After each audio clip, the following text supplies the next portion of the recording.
Halo sahabat Wirid, jumpa lagi dengan kami. Terima kasih atas dukungannya untuk channel ini.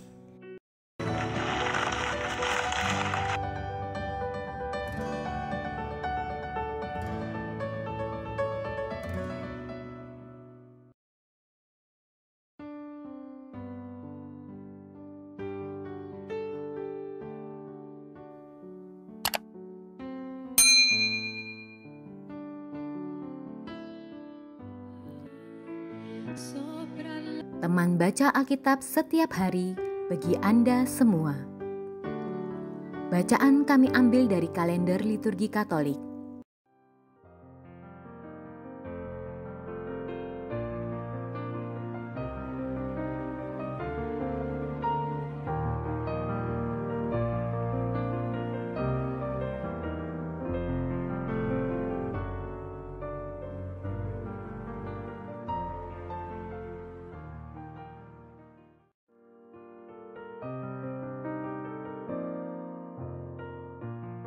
Anda bisa mengakses bacaan yang kami bacakan dalam bahasa Indonesia, Inggris, dan Italia. Bacaan dalam bahasa Indonesia dan Inggris dapat diakses setiap hari Senin sampai dengan Sabtu, dan khusus bahasa Italia hanya pada hari Minggu. Selamat menikmati tayangan kami. Tuhan memberkati. Jangan lupa subscribe, like, share, dan komen. Karena dukungan dari sahabat Wirid bisa menambah semangat kami. Terima kasih. Demi nama Bapa dan Putra dan Roh Kudus. Amin. Datanglah ya Roh Kudus, datanglah dengan kekuatan hati Santa Perawan Maria yang tidak bernoda mempelaimu yang terkasih. Datanglah, bimbinglah kami, hiburlah kami. Katakan pada kami apa yang harus kami lakukan, dan bantulah kami memahami kehendak Tuhan dalam hidup kami melalui firman-firman yang kami dengar hari ini. Amin.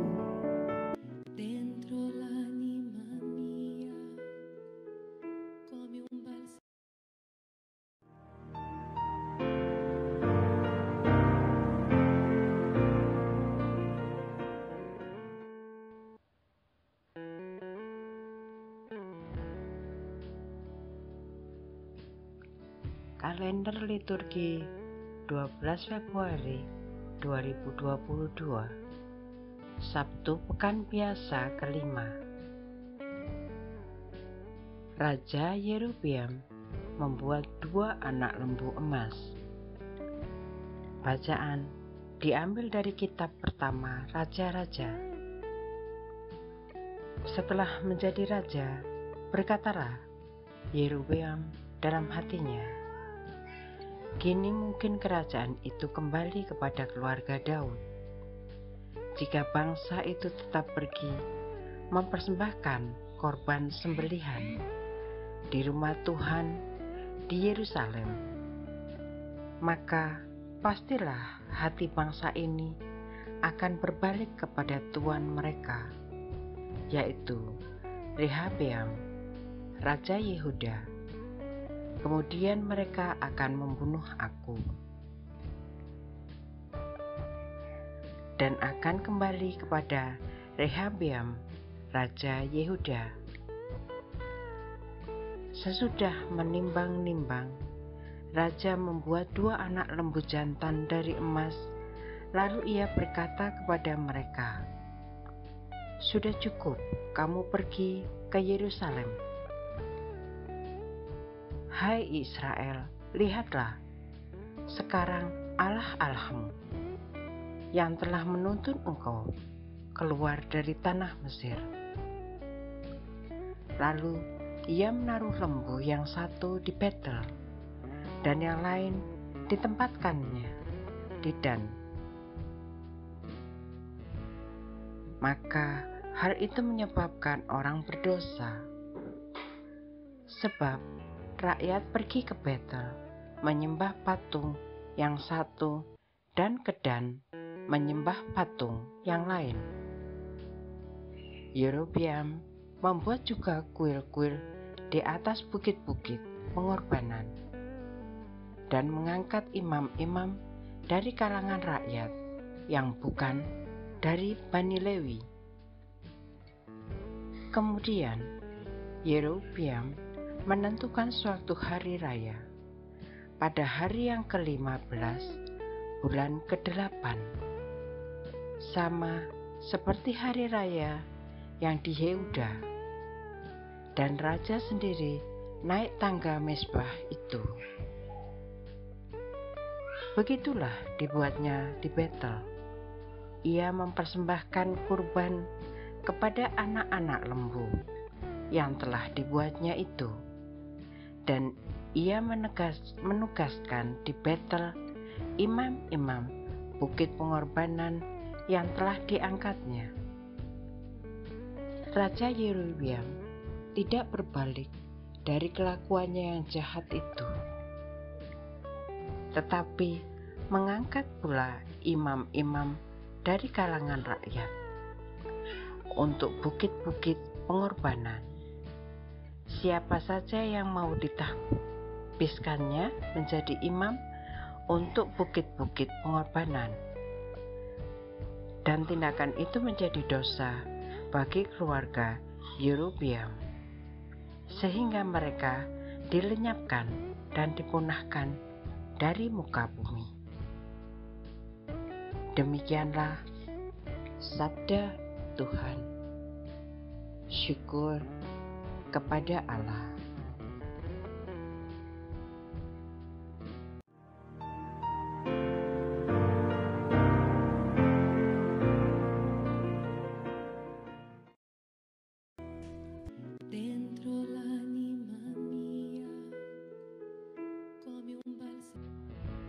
Mazmur tanggapan dengan referen, ingatlah akan daku, ya Tuhan, demi kemurahan-Mu terhadap umat. Kami dan nenek moyang kami telah berbuat dosa. Kami telah bersalah, telah berbuat fasik. Nenek moyang kami di Mesir tidak memahami perbuatan-Mu yang ajaib. Referen, ingatlah akan daku, ya Tuhan, demi kemurahan-Mu terhadap umat. Mereka membuat anak lembu di Horeb dan sujud menyembah kepada patung tuangan. Mereka menukar yang mulia dengan bangunan sapi jantan yang makan rumput. Referen, ingatlah akan daku, ya Tuhan, demi kemurahan-Mu terhadap umat. Mereka melupakan Allah yang telah menyelamatkan mereka, yang telah melakukan hal-hal yang besar di tanah Mesir, yang melakukan karya-karya ajaib di tanah Ham, dan perbuatan-perbuatan dahsyat di tepi laut terberau. Referen, ingatlah akan daku, ya Tuhan, demi kemurahan-Mu terhadap umat.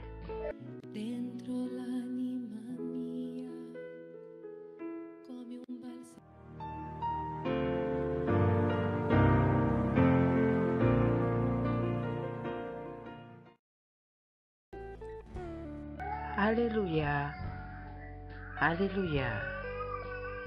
Manusia hidup bukan saja dari makanan, melainkan juga dari setiap sabda Allah. Haleluya, haleluya. La voce di Maria.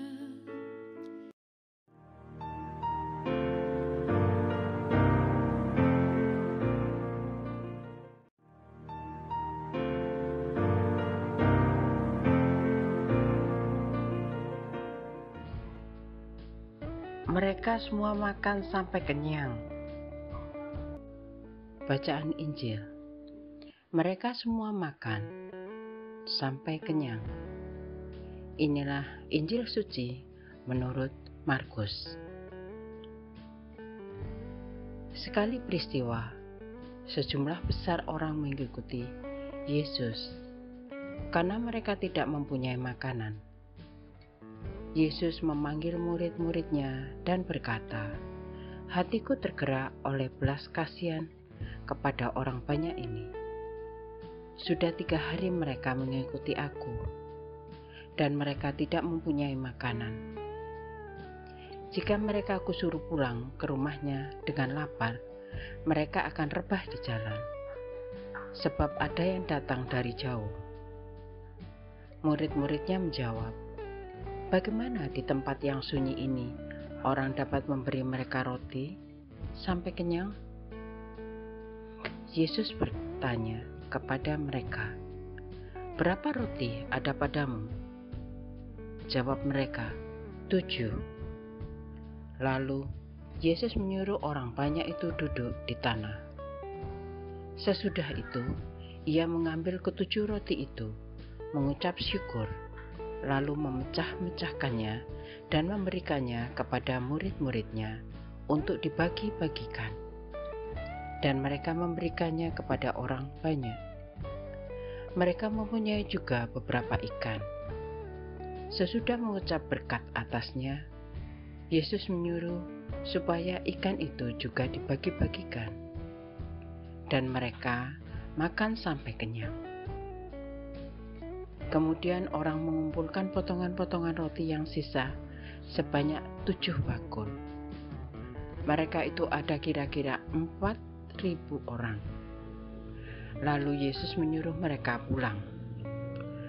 Akhirnya Yesus segera naik ke perahu dengan murid-muridnya dan bertolak ke daerah Dalmanuta. Demikianlah Injil Tuhan. Terpujilah Kristus.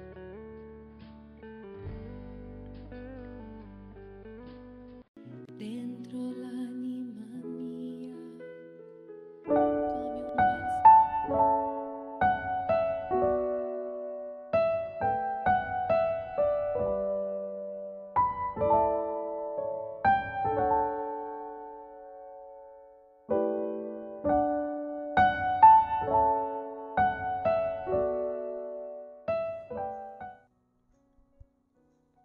Santo Gaudentius, uskup dan pengaku iman. Gaudentius lahir di kota Brescia, Italia pada pertengahan abad keempat. Keluarganya termasuk keluarga Kristen yang saleh. Sejak kecil, Gaudentius memperoleh pendidikan iman yang baik secara teratur dari Pilaster, seorang uskup yang kemudian menjadi orang kudus. Ketika beranjak dewasa, Gaudentius menjadi seorang pemuda yang bijaksana, saleh dan cakap, sehingga orang-orang sekotanya sangat mencintai dan menghormati dia. Ketertarikannya pada hal-hal rohani sangat tinggi. Untuk perkembangan hidup rohaninya, Gaudentius meninggalkan daerah asalnya dan berangkat ke tanah suci untuk berziarah ke tempat-tempat suci di mana Yesus hidup. Maksudnya ialah membebaskan diri dari semua pujian orang sekotanya. Sayang, tidak semua maksudnya ini tercapai. Karena para imam dan seluruh umat Brescia dengan suara bulat memilih dia untuk menjadi uskup Brescia, menggantikan uskup Pilaster yang telah meninggal dunia. Semua uskup yang lain di bawah pimpinan Uskup Agung Ambrosius berkumpul untuk mengesahkan pilihan itu. Mereka mengirim surat kepada Gaudentius yang sedang berada di Kapadokia, Asia Kecil, agar segera pulang untuk memangku jabatan sebagai uskup Brescia.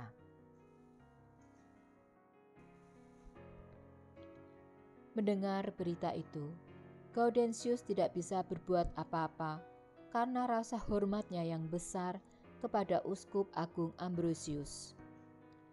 Ia lalu pulang ke tanah airnya dan ditabiskan menjadi uskup Brescia pada tahun 397. Sebagai gembala umat, Gaudentius memusatkan perhatiannya pada hal pengajaran agama dan pendidikan iman bagi umatnya. Khotbah-khotbahnya mengandung pengajaran iman yang jelas dan konkret, sehingga menarik simpati umat padanya. Ia tidak segan-segan mencela semua orang Kristen yang hidup tidak sesuai dengan ajaran iman. Dengan penuh pengertian, ia menasihati orang-orang itu agar kembali kepada hidup yang sesuai dengan ajaran iman. Gaudentius meninggal dunia pada tahun 420 di Brescia, kota kelahirannya. Jangan lupa subscribe, like, share, dan komen karena dukungan dari sahabat Wirid bisa menambah semangat kami. Terima kasih. Dentro l'anima mia, come un balsamo. Semoga melalui pengorbanan Yesus di kayu salib dan doa-doa Bunda Maria, kita semua dibebaskan dari kutukan, dipenuhi dengan sukacita, cinta, dan memperoleh berkat Abraham yang Tuhan berkati dalam segala hal, peninggian, kesehatan, kemampuan untuk bertahan dalam penderitaan dan tetap berbuah, kesejahteraan, kemenangan, rendah hati, dan perkenanan Tuhan. Amin. Saudara-saudari, para sahabat Wirid Traveling with Jesus, marilah kita memohon berkat Tuhan untuk kita semua. Tuhan sertamu dan sertamu juga. Semoga saudara-saudari, sanak keluargamu, usaha-usaha, pekerjaan-pekerjaan, kesehatan, dan imanmu senantiasa dilindungi dan diberkati oleh Allah yang Maha Kuasa, Bapa, Putra, dan Roh Kudus. Semoga Tuhan selalu menyertai kita. Syukur kepada Allah. Amin. Demikian bacaan hari ini. Terima kasih sudah menonton. Jangan lupa subscribe, like kami di Facebook, dan follow kami di Instagram. Wirid Traveling with Jesus. Sampai jumpa lagi di video selanjutnya.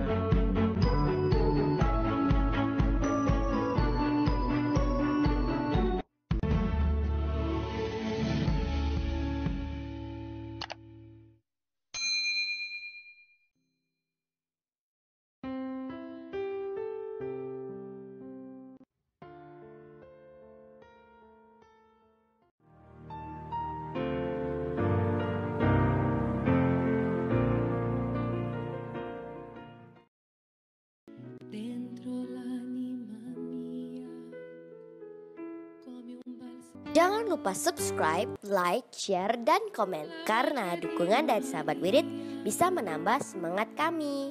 Terima kasih. Le mani